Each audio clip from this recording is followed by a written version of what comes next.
Okay, started. From the dawn of civilization, everyone has had a person in their life who has changed them. For some people, these figures are historical greats.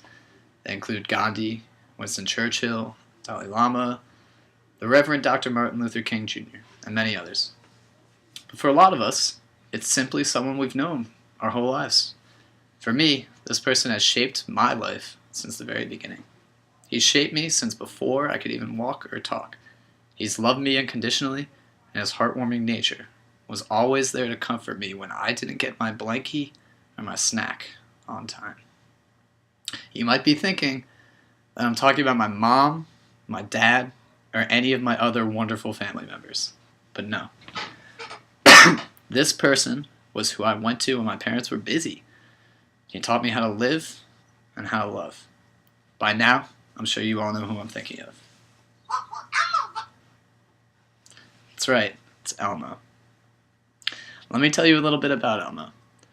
Elmo's from the hit PBS show Sesame Street. The character of Elmo was developed in 1985 by puppeteer Kevin Clash and quickly became one of the most popular puppets on the show. His high energy and cute personality made him a hit with children. Children found the character of Elmo very relatable because of his young age. Elmo is a self-professed 3.5-year-old, with his birthday being on August 3rd. Elmo did not just resonate with young children, but with adults as well. Throughout the last 27 years, Elmo has not only allowed parents to have that much-needed downtime, but Elmo has also made a big splash on adult programs. For example, Elmo was a regular on The Rosie O'Donnell Show, and was on Martha Stewart as well.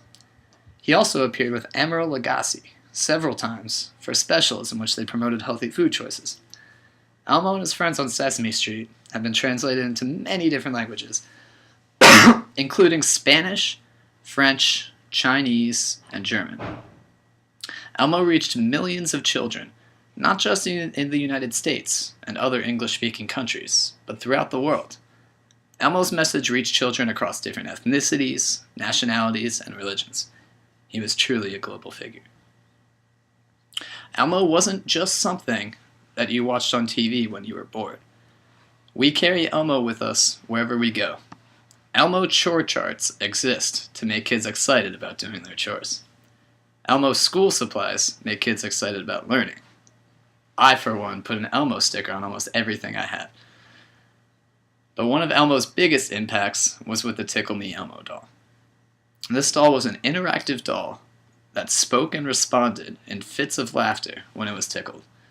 This toy was one of the most popular toys in America and was at the top of every child's gift list around the holidays. The toy's manufacturers did not expect the overwhelming popularity, and it caused mass hysteria among parents. Some dolls were sold to desperate parents for upwards of $1,500. While Elmo may have been fuzzy on the outside, he made everyone who watched him fuzzy on the inside. On the day that Tommy Perkins broke the friendship bracelet you made him, Elmo was there to remind you that you had a friend for life. On the day when you threw that pen at Jessica, and she didn't understand that it just meant that you liked her, Elmo reminded you that he loved you. And on the day you were picked last for kickball, Elmo made you feel like the #1 pick. Elmo had a heart of gold, and he brought it with him every single day. Preschool had ups and downs, but it was all ups with Elmo. And the best thing about Elmo is that he was so relatable. After all, he was about the same age as me. He was 3.5 years old, so he was almost no different from any other real-life friend of mine. And he was a really cool friend. So when I was sitting down at my computer trying to put into words how Elmo has affected me, I mostly cycled through the various ways I emulated him. I thought about how Elmo was upbeat and friendly all the time. He treated everyone with the same warmth. He was as friendly with the celebrities that cycled in and out as he was with Big Bird or any of the other regular characters. I do my best to match this inclusive attitude as well. He was vivacious. That is to say, he was energetic. He was the same bubbly little furball, whether it was time to play or time to sleep. I applied this to myself, and while I don't have the same boundless energy I did when I was younger, I make sure to give my all as often as possible. Maybe most importantly, he has a ferocious curiosity. His intense joy of learning, from shapes to letters to numbers, was an example to all who watched him. The same learning spirit that has gotten me all the way here to Rutgers was first habituated from Elmo. I loved Elmo. I copied most of the things he did, and I'm all the better for it. But don't just take my word for it. Let's talk to fellow Elmo enthusiast, Matt McNeil. Take a seat, Matt. Yo, what's up? So, we've got a couple of questions for you about Elmo.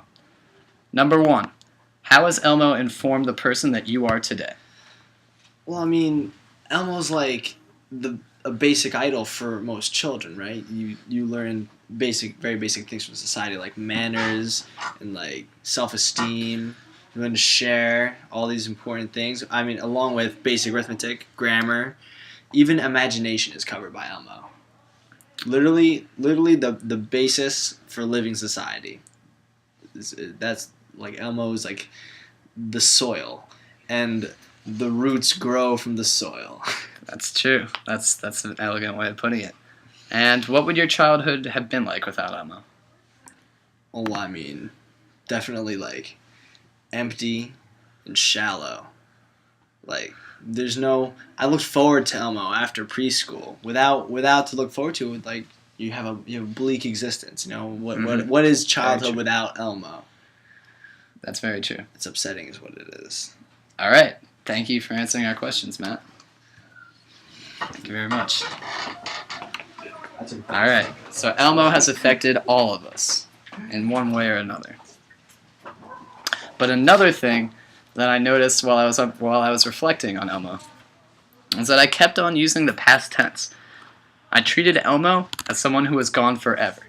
My meditations on how he's affected my character sounded almost like a eulogy. This isn't the case, of course.